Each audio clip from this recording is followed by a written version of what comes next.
창세기 15장 1절로 11절까지 말씀입니다. 구약 성경 창세기 15장 1절부터 11절까지의 말씀 한 절씩 교독하고 마지막 11절은 함께 읽겠습니다. 1절 제가 먼저 읽습니다. 이후에 여호와의 말씀이 환상 중에 아브라함에게 임하여 이르시되 아브라함아 두려워하지 말라. 나는 내 방패요 너의 지극히 큰 상급이니라. 주 여호와여 무엇을 내게 주시라. 상속자는 이 다멕 사람 엘리에셀이니이다. 아브라함이 또 이르되 주께서 내게 씨를 주지 아니하셨으니 내 집에서 길린 자가 내 상속자가 될 것이니이다.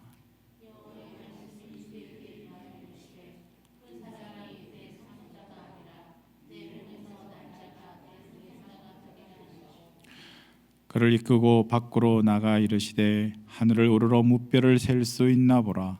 또 그에게 이르시되 내 자손이 이와 같으리라.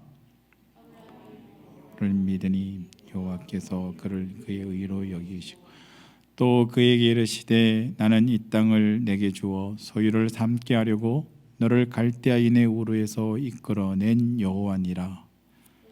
이르되 주 여호와여 내가 이 땅을 소유로 받을 것을 무엇으로 알리까? 여호와께서 그에게 이르시되 나를 위하여 3년 된 암소와 3년 된 암염소와 3년 된 수장과 산비둘기와 집비둘기 새끼를 가져올지니라.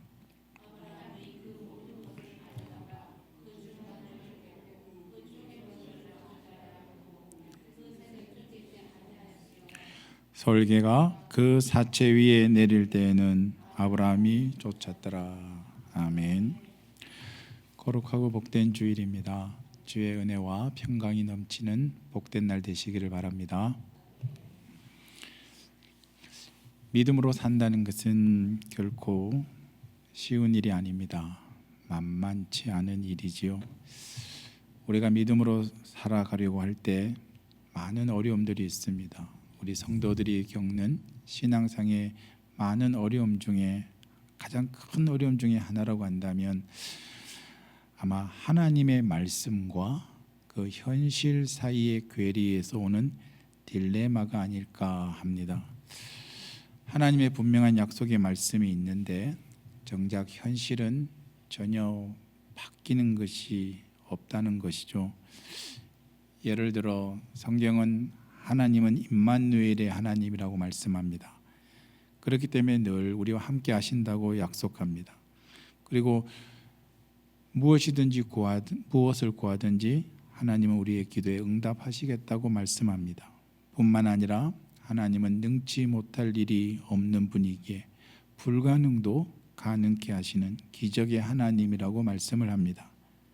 그리고 우리는 이 말씀을 믿고 오늘을 살아갑니다. 하지만 문제는 대부분의 우리의 신앙의 현실은 이런 성경이 우리에게 분명히 약속하는 말씀들과는 너무나 동떨어진 현실을 살아가고 있을 때가 많다라는 것입니다. 하나님의 약속과는 너무나 다른 그런 형편과 처지 속에서 살아가는 우리 성도들을 보게 됩니다. 하나님이 나와 함께 하지 않는 것 같고 기도를 하지만 기도에는 전혀 응답이 없고 기적은 고사하고 기적 비스무리한 것도 경험한 적이 없다는 거죠. 게다가 더욱 우리를 힘들게 하는 것은 우리 중에 또 어떤 분들은 하나님의 특별한 은혜를 체험했다, 하나님의 놀라운 기적을 경험했다라고 간증하시는 분들을 보게 됩니다. 이런 간증하시는 분들의 이야기를 듣다 보면 참 부럽기도 하고 나도 저렇게 하나님을 좀 더 드라마틱하게 정말 역동적으로 좀 하나님을 경험했으면 좋겠는데 왜 그런 일들이 나에게는 일어나지 않는 걸까?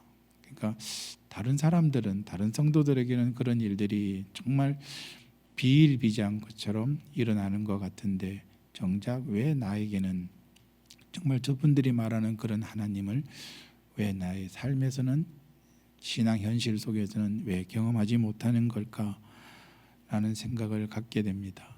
그러면서 도대체 나는 뭔가 하는 그런 생각을 하게 되고, 또 정말 내가 예수 믿는 사람 맞나 하는 자괴감마저 들게 됩니다. 그러니까 믿음을 가지고 살아가지만 정작 현실은 나의 믿음에 대해서 어떤 정당한 보상이나 확증을 해주고 있지 않을 때, 이 둘 사이에서 오는 괴리 때문에 우리 그 사이에서 그 괴리로 인한 그 딜레마 때문에 적잖이 당황하고 힘들어하면서 이러지도 못하고 저러지도 못하고 그렇게 살아가는 성도들을 보게 됩니다. 여러분들은 어떠십니까? 여러분들에게는 이런 신앙의 고민, 또 이런 신앙의 어떤 어려움들은 여러분들은 어떠십니까? 이런 말씀과 어떤 현실 사이에서 오는 그 괴리로 인해서 이런 신앙적인 딜레마에 빠졌을 때, 대개의 경우에 많은 성도들의 반응은 체념하거나 아니면 적당히 타협하며 살아가는 걸 볼 수 있습니다.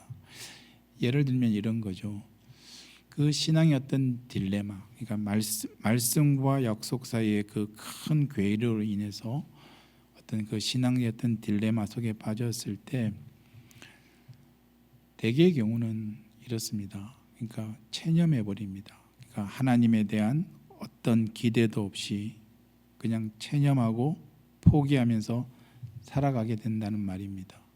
그러니까 성경에서 말하는 그런 일들은, 그런 것들은 소위 믿음이 좋은 사람들, 기도 많이 하고 또 신령하고 어떤 특별한 사람들에게는 일어날 법한 일이지만, 나에게는, 나같이 믿음 없는 사람에게는 그런 일은 일어나지 않을 거야 하면서 그저 체념한 채 그렇게 포기하며 살게 된다는 것이죠. 그렇지 않으면 또 이제 적당히 현실과 타협하면서 신앙생활을 하게 됩니다. 그러니까 믿는다고 하지만 실제로 우리가 어떤 삶에서 어떤 큰 문제를 만났을 때 하나의 믿음의 눈으로, 또 신앙의 눈으로 하나님의 말씀을 이해하고, 그런 그 신앙의 눈으로 그 문제를 바라보고 또 그걸 풀어가려고 하기보다는 현실적인 방법을 먼저 생각하고 그 방법을 찾아서 그것으로 해결하려고 하는 모습도 보입니다. 그러다 보니 오늘 예수 믿는 성도들을 보면, 이는 믿는 것도 아니고 또 그렇다고 해서 안 믿는 것도 아닌, 이도 저도 아닌 그런 신앙생활을 하는 경우들을 우리가 많이 보게 되지요. 그러니까 교회에 오면 예수 믿는 사람 같은데 막상 이제 세상에 가면, 세상 속에서 살 때는 정말 자신이 생각해도 내가 믿는 사람인가 아닌가 스스로도 구분이 되지 않을 만큼 그렇게 살아가는 모습들을 우리가 많이 보게 됩니다. 근데 이제 놀라운 것은, 이제 이런 고민, 하나님의 말씀과 우리 어떤 그 신앙의 현실 속에서 오는 이 괴리 속에, 그 괴리로 인한 이런 어떤 신앙적인 딜레마의 문제는 사실 오늘 우리만의 문제가 아니라, 사실은 이것은 놀랍게도 우리가 아는 소위 믿음의 조상이라고 하는 아브라함도 동일하게 겪었던 문제라는 겁니다. 오늘 우리가 살펴보려고 하는 이 창세기 15장에서 만나게 되는 아브라함이 그렇습니다. 먼저 우리 15장 1절을 한번 보실까요? 15장 1절을 보시면, 이후에 여호와의 말씀이 환상 중에 아브라함에게 임하여 이르시되, 아브라함아 두려워하지 말라. 나는 내 방패요 너의 지극히 큰 상급이니라. 여기 서두에 이후에라는 그 표현에서 보듯이, 지금 이 15장 1절의 말씀은 그 앞에 있었던 일, 앞에 있었던 그 사건 속에 아브라함이 보였던 그 모습에 대한 하나님의 화답이라고 그렇게 볼 수 있을 겁니다. 앞에 있었던 사건이 뭐죠? 아브라함이 전쟁에 나가서 승리하고 돌아옵니다. 그 승리한 아브라함을 이제 가나안의 두 왕이 영접을 하지요. 하나는 살렘 왕 멜기세덱이었고 다른 하나는 바로 소돔 왕이었습니다. 멜기세덱은 아브라함을 축복합니다. 그리고 그 멜기세덱에게 아브라함은 자신이 그 전쟁에서 얻은 전리품의 10분의 1을 바칩니다. 그런데 반면에 소돔 왕은 그 승리하고 돌아온 아브라함에게 이제 비즈니스적인 현실적인 거래를 합니다. 네가 얻은 그 사람들은 내가 갖고 너가 전쟁에서 얻은 모든 재물들은 네가 가져라 하는 서로가 윈윈하는 서로에게 좋은 하나의 어떤 그런 거래를 제안하죠. 근데 놀랍게도 멜기세덱에게는 자신의 10분의 1을 바쳤던 아브라함이 이 소돔 왕의 이런 제안은 단호하게 거절합니다. 그러면서 자신은 어떤 것도 이 전쟁에서 어떤 것도 너로 얻은 것을 취하지 않겠다라고 이야기합니다. 그러니까 이런 아브라함의 모습은 그러니까 그가 전쟁의 승자임에도 불구하고 승자로서 누릴 수 있는 당연한 권리를 그 권리를 가지고 사적인 이익을 사익을 취하는 대신에 그는 하나님만 의지하겠다고 전적으로 하나님만 신뢰하겠다는 그의 결단, 그의 선언을 하고 있는 것인데 바로 거기에 대하여 하나님이 오늘 15장 1절에 이렇게 답을 하고 계시는 겁니다. 두려워하지 말라. 나는 내 방패고 너희 지극히 큰 상급이니라. 근데 이제 오늘 우리가 좀 주목하고 싶은 내용은 그 다음에 나오는 아브라함의 반응입니다. 2절과 3절에 보시면 아브라함이 이르되 주 여호와여 무엇을 내게 주시려 하나이까? 나는 자식이 없사오니 나의 상속자는 이 다메섹 사람 엘리에셀이니이다. 아브라함이 또 이르되 주께서 내게 씨를 주지 아니하셨으니 내 집에서 길린 자가 내 상속자가 될 것이니이다. 참 뜻밖의 발언이고 참 뜻밖의 모습이지 않습니까?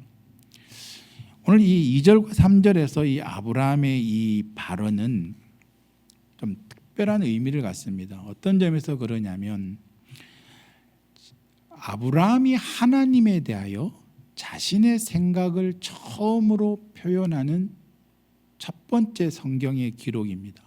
그러니까 창세기 12장에서부터 15장까지 오면서 그러니까 그가 하나님의 부르심을 받고 하나님의 명령에 따라 순종해서 갈대아 우르를 떠나 하란을 거쳐 그리고 이 가나안 땅에 들어오고 또 가나안 땅에서 지금까지 살아오면서 성경은 단 한 번도 아브라함이 하나님에 대하여 어떤 말을 쏟아내는 것을 기록한 언급이 전혀 없습니다. 그래서 마치 오늘 성경을 읽는 독자들로 하여금 아브라함은 하나님의 부르심을 받았을 때부터 지금까지 단 한 번도 하나님의 약속을 의심하거나 의문을 갖지 않고 다만 하나님의 명령에 묵묵히 순종하면서 지금까지 왔다라고 여길 만큼 그렇게 독자들이 그렇게 아브라함을 그렇게 생각할 만큼 성경은 이 아브라함이 하나님에 대하여 하나님의 말씀에 대해 그 명령에 대해 어떤 생각을 가졌는지 또 어떤 표현들을 했는지 전혀 언급이 없었는데 여기서 처음으로 아브라함은 하나님을 향해 이제 그 말을 하기 시작을 한 겁니다. 어찌 보면 오랫동안 자신의 마음속에 깊이 담아두었던 그 생각을 그 마음을 여기서 이제 토로하고 있는 것이죠. 그런 점에서 이 2절과 3절이 특별한 의미를 갖는데 근데 보세요. 그가 하나님 앞에 처음으로 발언을 했다는 것도 놀라운데 사실 우리를 더 놀라게 하고 더 당혹스럽게 하는 것은 그 발언의 내용입니다. 다시 한번 보실까요? 2절과 3절에 그 아브라함이 하나님께 한 그 발언의 내용은 이겁니다. 주 여호와여 무엇을 내게 주시려 하나이까? 나는 자식이 없사오니 나의 상속자는 이 다메섹 사람 엘리에셀이니이다. 또 3절에 보면 주께서 내게 씨를 주지 아니하셨으니 내 집에서 길린 자가 내 상속자가 될 것이니이다. 그러니까 지금 아브라함이 이 이야기서 발언하는 내용은 이런 겁니다.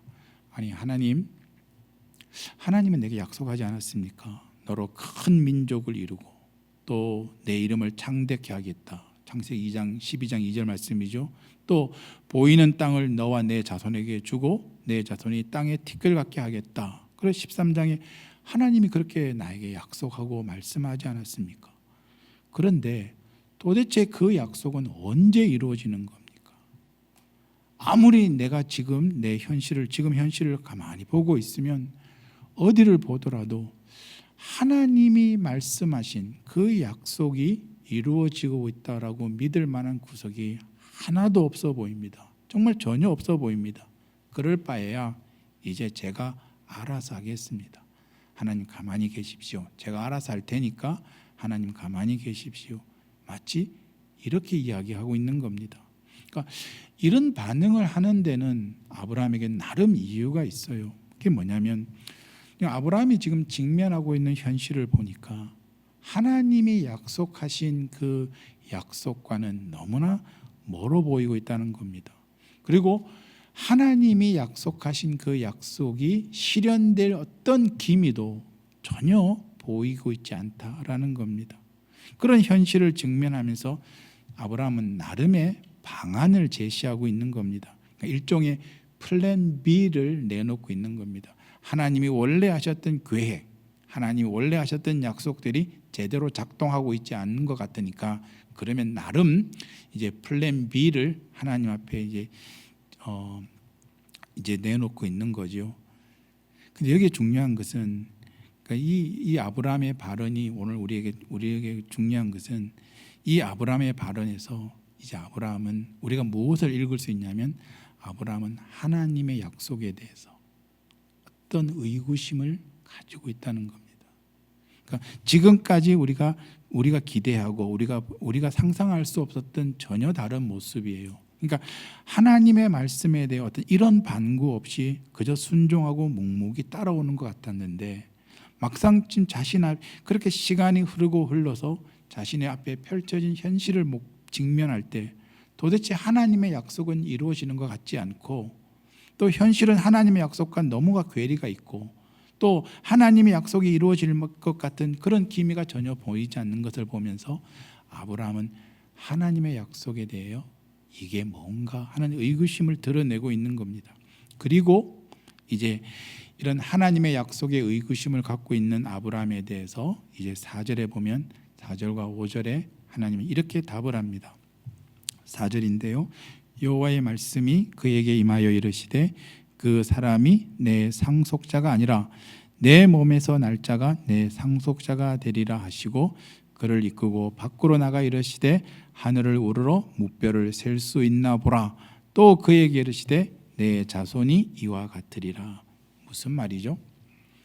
이제 하나님에 대하여 어떤 의심을 갖고 있는 아브라함에 대하여 하나님이 뭐라고 답을 하냐면 이렇게 이야기하는 겁니다. 플랜 B 아니야. 하나님에게는 플랜 B가 필요 없어. 그런 건 생각도 하지 마. 그러니까 하나님은 플랜 B가 필요 없는 분이야. 하나님은 당신이 하신 약속은 반드시 이루어질 거다. 그는 반드시 지킬 거라는 보다 분명한 어조로 다시 한번 아브라함을 확인시키고 있는 겁니다. 그러니까 하나님이 여기 여호와 하나님이 4절과 5절에 아브라함이 하신 말씀을 가만히 보면 여기에는 기존에 하나님이 하셨던 약속에서 어떤 수정되거나 변경된 것이 없습니다. 또 새로운 내용이 여기에 추가된 것도 아닙니다. 이미 하셨던 말씀, 이미 아브라함에게 하셨던 약속을 다시 한번 거듭 확인시키고 있는 것뿐입니다. 그런데 6절에 보세요. 이제 이런 하나님의 말씀에 대하여 6절에 아브라함은 이렇게 반응합니다. 아브라함이 여호와를 믿으니 여호와께서 이를 그의 의로 여기셨다. 그러니까 어떤 이유에서인지 모르지만 하나님의 약속이 현실 속에서 전혀 이루어지고 있지 않는 것 같아서 어떤 의구심을 가졌던 아브라함이 그러면서 나름의 어떤 플랜 B를 하나님에게 제시했던 아브라함이 하나님의 약속, 하나님의 말씀을 다시 한번 듣게 되자 그는 의심하던 그 신앙의 어떤 불신앙적인 자세에서 완전히 그러니까 180도 돌아서서 다시 믿음의 자세로 돌아옵니다. 그죠? 전혀 다른 모습이죠. 그리고 그 바뀐, 그러니까 완전히 180도 달라진 이 아브라함을 보면서 하나님은 그를 의롭다라고 말씀하고 있는 겁니다. 이제 우리는 이걸 보면서 이런 생각을 해볼 수 있습니다. 이제 아브라함이 그 하나님의 약속이 그 약속이 실현되는 것이 점점 더디어지고 또 그것이 실현될 기미가 정말 전혀 보이지 않는 그런 현실을 직면하면서 아마 아브라함은 잠깐 의심을 했을 것이다. 하지만 하나님의 말씀을 다시 한번 듣게 되니까 자신이 어리석었구나. 자신의 잘못을 뉘우치고 대오각성해서 다시 한번 하나님을 믿기로 결단하게 되었다. 그리고 그렇게 반응하는 이 아브라함을 보면서 하나님은 의롭다라고 하신 거구나. 우리가 그렇게 생각해 볼 수 있겠지요.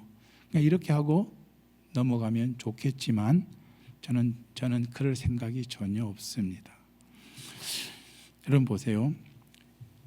우리가 이 말씀에서 여기서 우리는 성경이 가르치는 그리고 하나님이 인정하는 믿음이 무엇인가를 다시 한번 우리가 곰곰이 한번 생각해 봤으면 좋겠습니다. 여러분은 믿음이 무엇이라고 생각하십니까? 그러니까 그 공자가 쓴 논어라는 책이 있습니다. 아시죠? 거기에 이런 말이 있어요. 이심불립이다. 믿음이 없으면 설 수 없다. 그러니까 성경이 아니더라도 믿음의 중요성을 이야기합니다. 믿음이 얼마나 중요한가를 이야기합니다.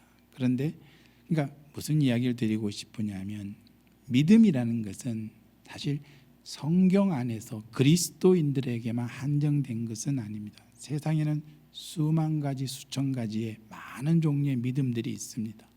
근데 과연 그런 믿음들과 오늘 성경이 우리에게 요구하는 기독교 신앙에서 이해하는 믿음, 그리고 오늘 이 아브라함에게 하나님이 그의 믿음을 보고 의롭다라고 여길 만큼 그런 믿음이 무엇인가 하는 여러분 그런 고민을 같이 한번 해보자라는 겁니다.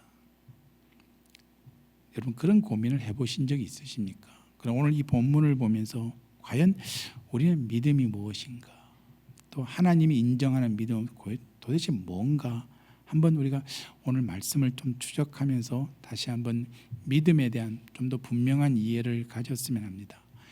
사실 이 창세기 15장 6절 말씀은 우리 기독교 신앙에서 중요한 교리인 이신칭의라는 교리가 있습니다.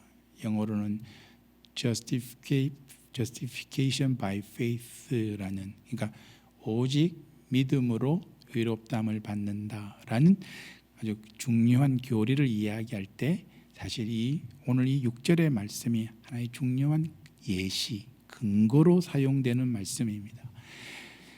사도 바울이 로마서 4장에 가면 이 믿음에 대하여 설명하는 대목이 있습니다. 로마서 4장인데요. 로마서 4장 1절에 보면 바울은 이 로마서 4장에서 믿음에 대하여 설명하면서 이렇게 설명합니다. 4장 1절 그런즉 육신으로 우리 조상인 아브라함이 무엇을 얻었다 하리요? 만일 아브라함이 행위로서 의롭다 하심을 받았으면 자랑할 것이 있으려니와 하나님 앞에서는 없느니라. 성경이 무엇을 말하느냐? 아브라함이 하나님을 믿음에 그것이 그에게 의로 여겨진 바 되었느니라. 그러니까 이제 아브라함은 이 믿음을 설명하면서 이 창세기 우리가 오늘 보고 있는 창세기 15장의 이 아브라함의 사건을 하나의 근거로 예시로 들어서 믿음을 설명하는 것을 볼 수 있습니다. 그만큼 오늘 이 창세기 15장의 이 사건은 기독교 신앙을 이해하는 데 있어서, 특별히 믿음이 무엇인가를 이해하는 데 있어서 결코 간과할 수 없는 부분이라고 할 수 있습니다. 그래서 우리가 좀 믿음의, 기독교 신앙이 말하는 믿음을 좀 더 분명히 알았으면 하는데요. 첫 번째는 여러분 보세요. 성경적인 믿음, 성경에서 이 믿음이라는 것은 어떤 인과율의 법칙이 아닙니다. 그러니까 우리가 어떤 현상을 설명할 때, 그러니까 우리가 가장 많이 사용하는 방법이 어떤 원인과 결과를 따지는 겁니다. 소위 인과의 법칙이죠. 이것이 어떤 세상의 어떤 그 하나의 어떤 현상이나 어떤 것을 설명하기 위한 가장 일반적인 이해고 방법입니다. 그러니까 기독교 신앙에 있어서도 이런 어떤 인과율의 법칙으로 기독교 신앙을 설명하는 경우들을 보게 됩니다. 그러니까 인과율이라는 이 틀 안에 믿음을 설명하려고 한다는 것이죠. 그러니까 마치 이런 거죠. 그러니까 여기 보면 아브라함이 여호와를 믿으니 하나님이 그를 의롭게 여기셨다. 그러니까 어떤 이런 인과율에 의해서 보자면 아브라함의 믿음이 하나의 원인이 되어서 그 결과로 하나님으로부터 의롭다함을 받는 결과를 만들어냈다라는 식으로 우리가 이 믿음을 이해하려고 한다는 겁니다. 바꿔 이야기하면 하나님으로부터 의롭다함을 받는 그 결과는, 그 원인이 뭐였다고요? 아브라함의 믿음이 원인이었다는 겁니다. 그러니까 이런 이해가, 이런 어떤 인과율적인 이해 속에서 믿음을 이해하려는 이런 이해가 자칫 믿음에 대한 어떤 오해를 만들 수 있습니다. 어떤 오해일까요? 보세요. 만약 아브라함의 믿음이 하나의 원인이라고 한다면, 그러니까 의롭다함이라는 그 결과를 만들어내기 위한 하나의 원인으로서의 아브라함의 믿음을 이해한다면 그 원인을 만들어내야 될 책임이 누구에게 있는 겁니까? 아브라함에게 있는 겁니다.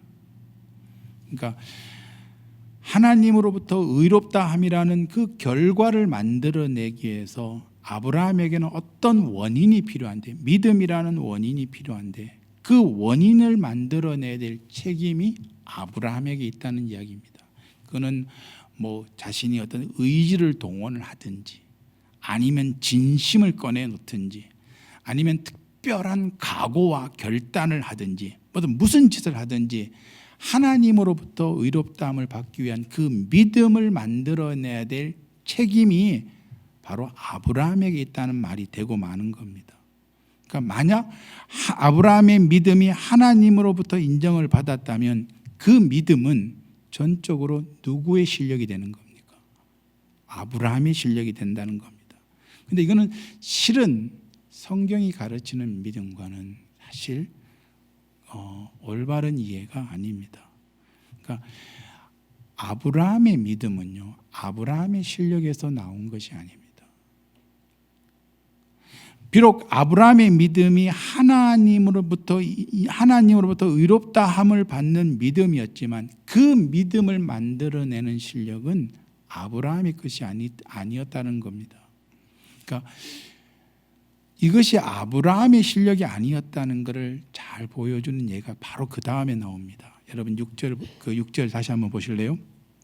6절에 보면 아브라함이 여호와를 믿으니 여호와께서 이를 그의 의로 여기시고 또 그에게 이르시되 나는 이 땅을 내게 주어 소유를 삼게 하려고 너를 갈대아인의 우르에서 이끌어낸 여호와니라. 그리고 8절에 보세요. 그가 이르되 주 여호와여 내가 이 땅을 소유로 받을 것을 무엇으로 알리까? 여러분 8절을 가만히 한번 보세요. 6절과 사뭇 대조되는 장면이지요. 보세요. 6절에서는 비록 그가 하나님의 약속을 잠깐 의심했지만 완전히 180도 달라져서 여호와 하나님의 말씀을 믿고 또 그 믿으니 하나님이 그를 의롭다 여긴다고 했는데, 이제 그리고 하나님이 다시 한번 이 땅을 내게 소유로 삼게 하려고 한 이 갈대아 우르에서 이끌어낸 여호와라고 말씀할 때 아브라함이 8절에 가서 뭐라고 얘기하냐면 그러면 하나님이 이 땅을 내게 주시겠다는 것을 내가 어떻게 합니까? 무슨 증거를 보여주시겠습니까? 라고 반문하는 겁니다. 그러니까 6절에서는 하나님을 전적으로 믿는다고 했다가 8절에서는 그럼 증거가 뭡니까? 라고 되묻고 있는 겁니다. 그러니까 무슨 이야기를 하고 싶으냐면 하나님의 거듭되는 약속, 내가 반드시 약속을 지키겠다는 하나님의 거듭되는 약속에도 불구하고 아브라함은 여전히 그 내면에 깊이 묻어두었던 하나님의 약속에 대한 의심을 완전히 떨쳐버리고 잊지 못하다는 겁니다. 심지어는 이 8절은요, 하나님으로부터 그의 믿음이 의롭다라고 인정을 받은 후인데도 여전히 그는 하나님에게 완전히 믿을 수 있도록 어떤 증거를 주십시오라고 하고 있는 겁니다. 그러니까 이 뭘 얘기하냐면 보세요. 오늘 이 장면에서 우리가 뭘 확인할 수 있냐면 아브라함의 믿음은 그것이 하나님으로부터 의롭다함을 받는 하나의 원인이라고 한다면 그 믿음을 만들어낼 수 있는 실력이 아브라함에게는 없었다라는 겁니다. 그러니까 이건 하나님으로부터 인정받는 이 믿음이 아브라함의 실력에 의해서 만들어졌다는 것이 아니라는 겁니다. 그런 이유에서 보자면 보세요. 우리가 믿음을 단순히 하나의 어떤 원인과 결과라는 인과율의 어떤 그런 틀에서 믿음을 이해하는 것은 자칫 기독교 신앙을 오해하게 만듭니다. 그러니까 믿음이라는 것은 그러니까 내가 믿음을 내 실력으로 믿음을 만들어내야 되니까 그래서 우리는 어떤 그 실력이 그걸 만들어내기 위해서 감정을 동원하고 의지를 동원하고 그러니까 그래도 안 믿어지니까 그냥 믿습니다 해서는 안 되니까 거기에 힘을 줘가지고 믿습니까라고 해보고 아니면 자기를 끊임없이 세뇌시키면서 할 수 있다 해보자 하면 된 자라고 막 무조건 어떤 긍정적인 사고만 하면 믿음이 만들어질 거라고 생각한다면 큰 착각입니다. 하나님이 요구하시는 믿음은 우리 실력으로 만들 수 있는 게 아닙니다.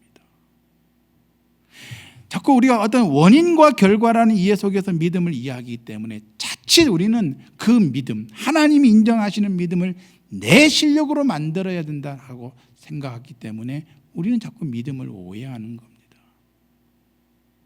여러분, 긍정적인 사고는요 결코 성경이 요구하는 믿음이 아닙니다. 어떤 진심, 각오, 결단으로 만들어질 수 있는 것이 아닙니다. 그렇다면 그럼 아브라함의 믿음은 뭡니까? 아브라함의 믿음은 여기서 말하는 하나님이 인정하시는 의롭다고 인정하는 그 믿음은 과연 뭐란 말입니까? 결론적으로 얘기하면요, 아브라함의 믿음은 하나님의 선물입니다. 하나님의 은혜입니다. 아브라함의 실력으로 만들어낸 결과물이 아니라 하나님이 만드신, 하나님의 일하신, 하나님의 기적의 선물입니다. 그게 바로 아브라함의 믿음입니다. 그러니까 여러분 보세요. 아브라함의 믿음이 어떤 성격인지를 잘 보여주는 하나의 또 다른 좋은 예가 있습니다. 마태복음 16장을 한번 가보실래요? 믿음이 전적으로 아브라함의 실력이 아니라 우리의 실력으로 만들 수 있는 것이 아니라 그것이 하나님으로부터 오는 선물이고 은혜고 하나님이 베푸시는 기적이라는 것을 잘 보여주는 또 하나의 예가 바로 그 유명한 마태복음 16장의 이 베드로의 장면입니다. 우리가 잘 아는 마태복음 16장 그 13절에 가면 예수님이 제자들에게 묻습니다. 너는 나를 누구라 하느냐라고 할 때 베드로가 이제 그 16절에 어떻게 답을 하냐면 주는 그리스도시요 살아계신 하나님의 아들이십니다라고 답을 합니다. 그러니까 위대한 신앙 고백이죠.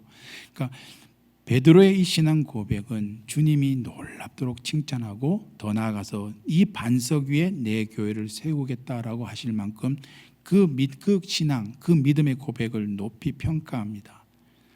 그런데 보세요. 17절에 이런 놀라운 신앙 고백에 대해서 17절에 이렇게 이야기해요. 예수님이 바요나 시모나 내가 복이 있도다 이를 내게 알게 아니는 뭐가 아니요? 혈육이 아니요? 하늘에 계신 내 아버지니라. 무슨 얘기인지 아시겠어요? 이런 위대한 신앙 고백을 한 거 네 실력이 아니야. 네 실력이 만들어낸 거 아니야. 뭐가 만들었다는 겁니까? 하나님이 알게 하신 거다. 베드로의 실력에서 나온 것이 아니라 이 믿음의 고백은 실은 하나님이 하신 것이다. 하나님이 알게 하지 않았다면 베드로는 이런 신앙을 고백할 수 없는 실력 없는 자라는 이야기입니다. 여러분 보세요. 베드로가 이런 위대한 신앙 고백을 했음에도 불구하고 이것이 그의 실력이 아니라는 것을 잘 보여주는 내용이 바로 그 다음에 나옵니다. 21절에 가면, 마태복음 16장 21절에 가면 예수님이 처음으로 제자들에게 이제 예루살렘에 가면 자기가 고난을 받고 죽게 될 것을 예고합니다. 그러자 22절에 베드로가 뭐라고 얘기했냐면, 보세요. 마태복음 16장 22절에 베드로가 예수를 붙들고 항변하여 이르되 주여 그리 마옵소서, 이 일이 결코 주께 미치지 아니하리다. 여러분, 이 우리말 표현을 아주 고급스럽게 표현했어요. 항변하여. 좀 적나라하게 표현하면, 전문적인 용어로 표현하면 성깔을 부렸다는 겁니다. 지랄을 떨었다는 겁니다. 주는 그리스도시요 살아계신 하나님이라고 했던 그 베드로의 입에서 주님 그따구 소리 하지 마십시오. 절대로 그런 일은 안 일어날 겁니다라고 마치 지랄을 들고 있는 겁니다. 이해하고 들으십시오. 여러분의 이해를 돕기 위해서 이런 전문적인 용어를 사용했습니다. 그러자 뭐라 그럽니까? 23절에 예수님이 사단아 내 뒤로 물러가라, 너는 나를 넘어지게 하는 자로다. 그러니까 예수님의 죽으심, 그가 이 땅에 오신 목적을 처음으로 제자들에게 그 비밀을 계시했을 때, 드러냈을 때 베드로는 절대로 그런 일이 없을 겁니다. 그러니까 너무나 그러자 예수님은 그에게 사탄아 내 뒤로 물러가라고 말씀합니다. 너무나 대조적인 장면 아닙니까? 조금 전까지만 해도 그렇게 예수님이 칭찬했는데 지금은 사탄아라고 이야기합니다. 뭘 이야기하고 싶은지 아시겠습니까? 예수님이 얼마나 변덕이 심한가, 그 얘기를 하고 싶은 게 아닙니다. 아니 예수님도 변덕이 죽을 듯 하는구만. 언제는 칭찬하더만 언제는 욕을 하고 계세요. 그 얘기 아니라는 겁니다. 베드로의 실력이 얼마나 형편없는가를 말하고 싶은 겁니다. 비록 베드로가 주는 그리스도시요 살아계신 하나님의 아들입니다 라고 주님으로부터 칭찬받는 위대한 신앙 고백을 했지만 그거는 베드로의 실력이 만든 게 아니다. 하나님이 개입하셨고 하나님이 간섭하셨고 하나님의 선물이고 하나님의 기적이고 하나님의 은혜라는 겁니다. 그 하나님의 은혜가 없다면 그 위대한 신앙을 고백을 했던 베드로도 주님으로부터 사단아 내 뒤로 물러가라 라는 꾸중을 들을 만큼 그렇게 형편없는 실력을 가진 자라는 이야기를 하고 있는 겁니다. 보세요. 오늘 다시 창세기 15장으로 돌아와서 아브라함의 경우도 베드로의 경우와 다르지 않습니다. 하나님이 그를 의롭다라고 여긴 그 아브라함의 믿음은 아브라함의 실력에서 나온 것이 아닙니다. 그건 전적으로 하나님의 은혜고 하나님의 선물입니다. 그렇기 때문에 보세요. 믿음이라는 것은요, 성경이 우리에게 요구하는 믿음이라는 것은 자기 긍정에서 나오는 것이 아닙니다. 어떤 자신의 진심과 진정성으로 만들어낼 수도 있는 게 아닙니다. 믿음은 하나님의 선물이고 하나님의 은혜입니다. 그래서 고린도전서 12장 3절에 바울이 그렇게 이야기하죠. 성령으로 아니하고는 누구든지 예수를 뭐라고요? 주시라 할 수 없느니라. 한번 물어볼까요? 여러분 예수님을 주님이고 그리스도라고 믿으십니까? 그 고백이 여러분 실력이 만들어냈다는 것입니까? 천만의 공덕입니다. 절대 그렇지 않습니다. 아니 나는 아닌 것 같은데요.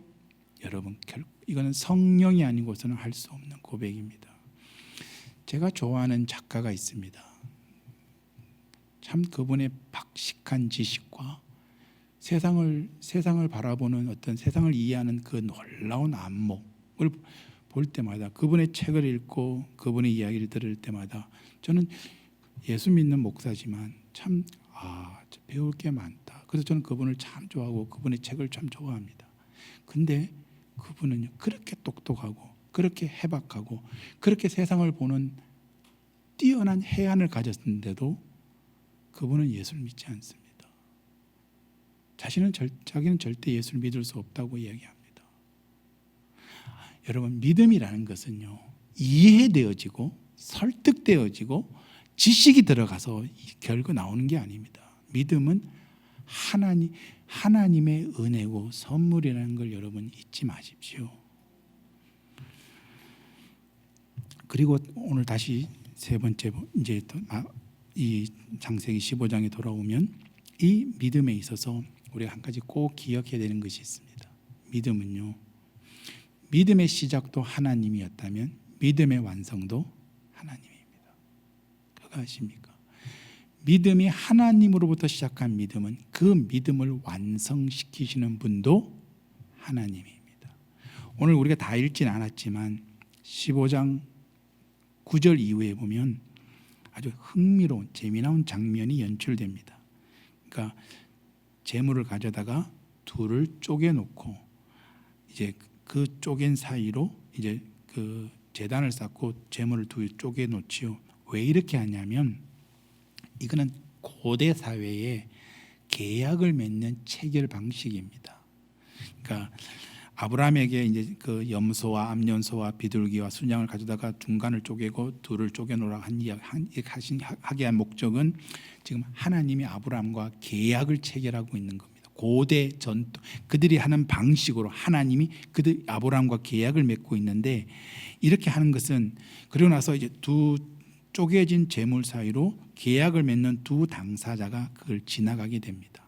왜 이렇게 하냐면 만약에 계약을 맺은 두 당사자 중에 누군가가 그 계약을 파기한다면 그 계약을 깬 것에 대한 책임을 이 재물이 쪼개진 것처럼 그렇게 책임을 지게 될 것이다라는 서약입니다.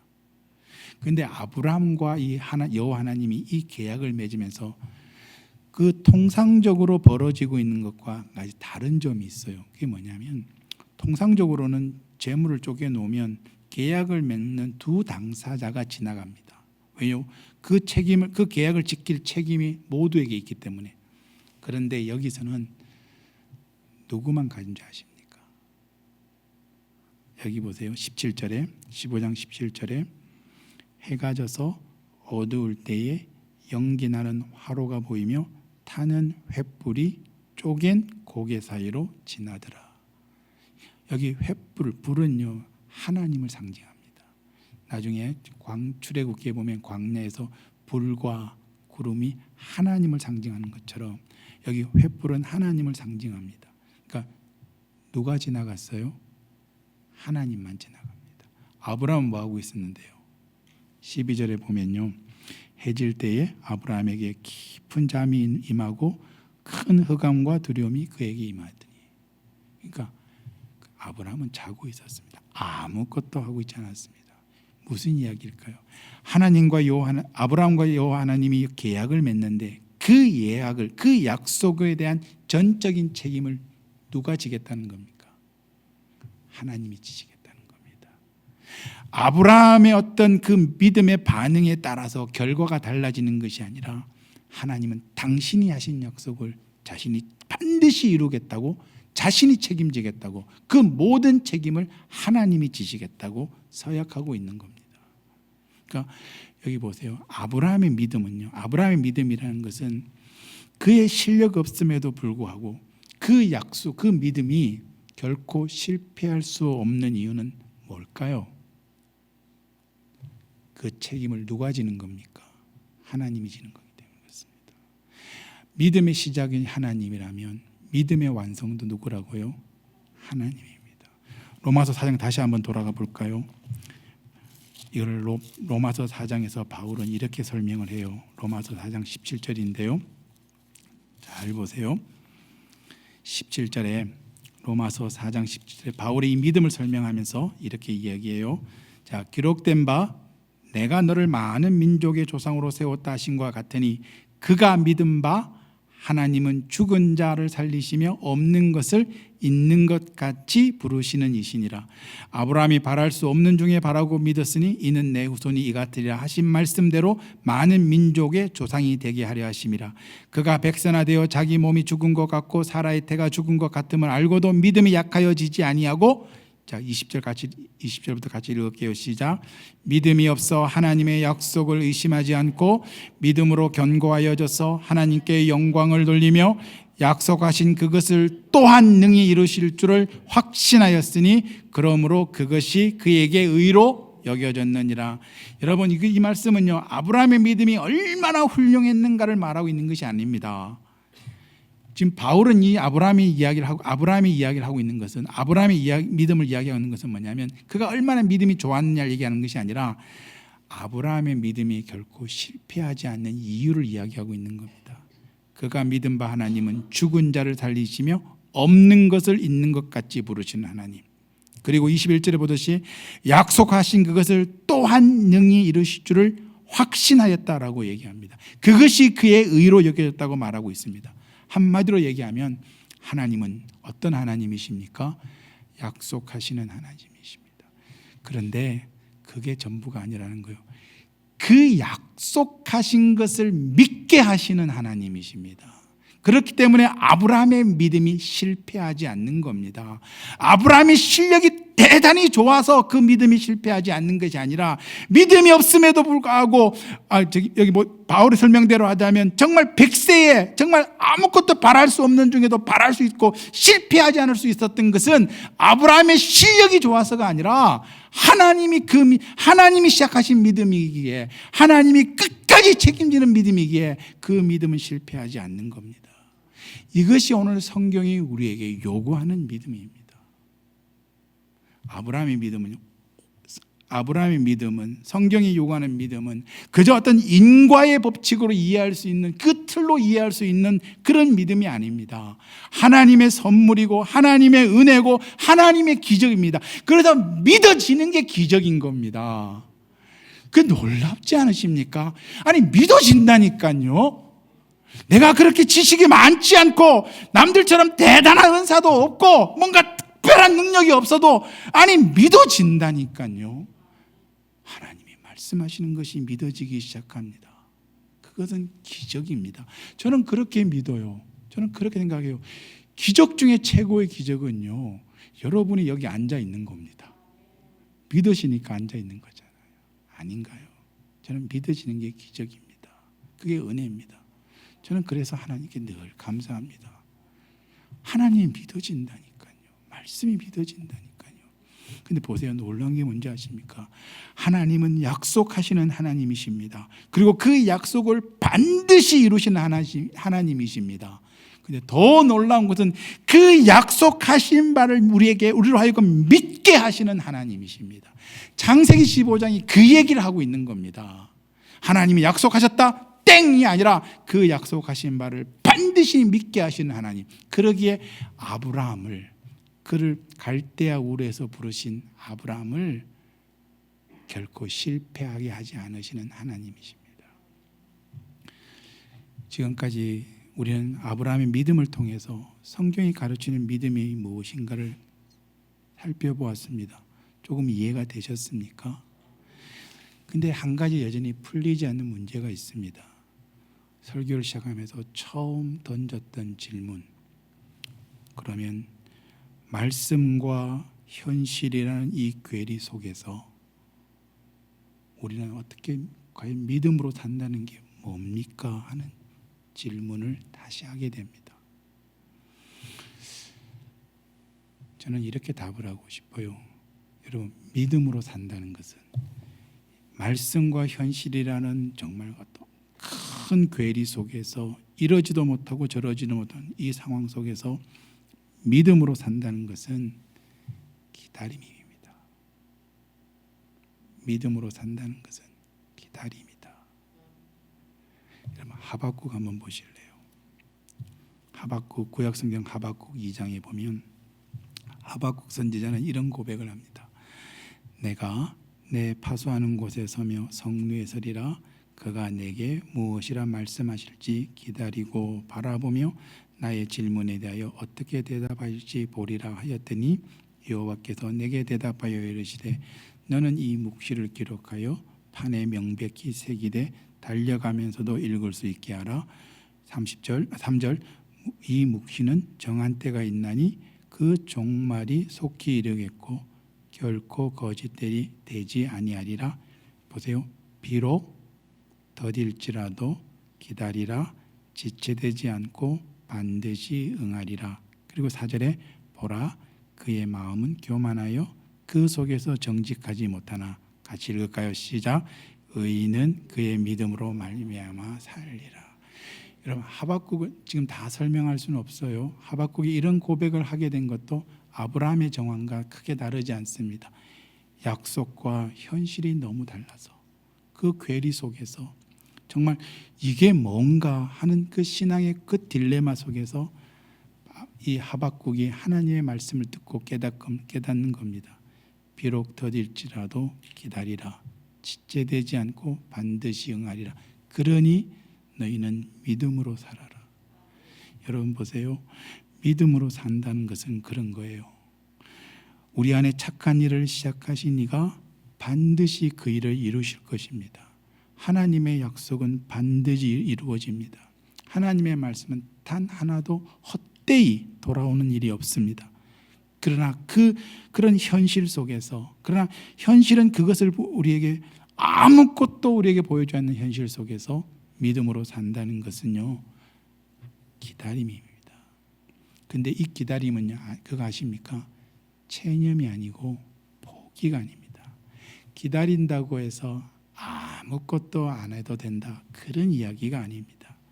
그러니까 우리의 실력으로 우리가 무엇을 만들어낼 수 있는 그런 어떤 결과를 만들어내지 못하는 점에서 아무런 의미가 없다는 것이지, 기다림이라고 하는 것은 우리가 아무것도 하지 않는다라는 의미는 아닙니다. 여러분, 믿음으로 기다린다는 건 이런 거예요. 하나님의 은혜를 구하는 능동적인 기다림입니다. 기다린다는 것이 아무것도 하지 않는다는 것이 아니라 능동적인 기다림입니다. 능동적인 기다림이 뭘까요? 마지막으로 이 기다림에 대해서 다윗의 아름다운 시가 하나 있어요. 시편 62편인데요. 시편 62편, 이 믿음의 기다림에 대해서 잘 우리에게 보여주는 아름다운 시가 한 편이 있습니다. 시편 62편 1절이에요. 나의 영혼이 잠잠히 하나님만 바라며 나의 구원이 그에게서 나오는도다. 오직 그만이 나의 반석이시요 나의 구원이시요 나의 요소시니 내가 크게 흔들리지 아니하리로다. 넘어지는 담과 흔들리는 울타리 같이 사람을 죽이려고 너희가 일제히 공격하기를 언제까지 하려느냐. 그들이 그를 그의 높은 자리에서 떨어뜨리기만 꾀하고 거짓을 즐겨하니 입으로만 축복이요 속으로는 저주로다. 5절 보세요. 나의 영혼아 잠잠히 하나님만 바라라. 물은 나의 소망이 그로부터 나오는도다. 오직 그만이 나의 반석이시요 나의 구원이시요 나의 요새시니 내가 흔들리지 아니하리로다. 나의 구원과 영광이 하나님께 있으며 내 힘의 반석과 피난처도 하나님께 있도다. 이게 바로 믿음의 기다림이에요. 아무것도 하지 않는 거라고요? 아니요. 두 발을 현실에 두고 변하지 않는 아무런 소망이 없는 의심만이 가득한 현실에 분명히 두 발을 딛고 서서 주님만 잠잠히 바라보는 겁니다. 그것이 바로 믿음으로 살아가는 우리의 모습이어야 할 겁니다. 여러분, 그렇게 한 주간도 믿음으로 살아내보지 않으시겠습니까? 기도하겠습니다.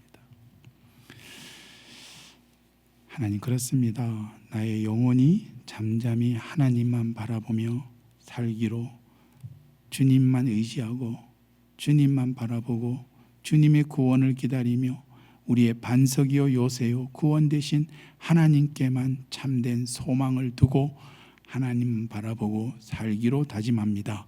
주님 도와주옵소서. 우리는 실력이 없습니다. 그러니 늘 넘어지고 늘 깨어지고 늘 실수합니다. 알면서도 죄를 짓습니다. 그러기에 하나님의 은혜 없이는 살 수 없는 자들입니다. 주여 우리에게 믿음 주시고 하나님의 그 은혜로 또한 당당하게 세상을 살아내는 우리 모든 성도들 되게 하여 주옵소서. 예수님의 이름으로 기도 올리옵나이다. 아멘.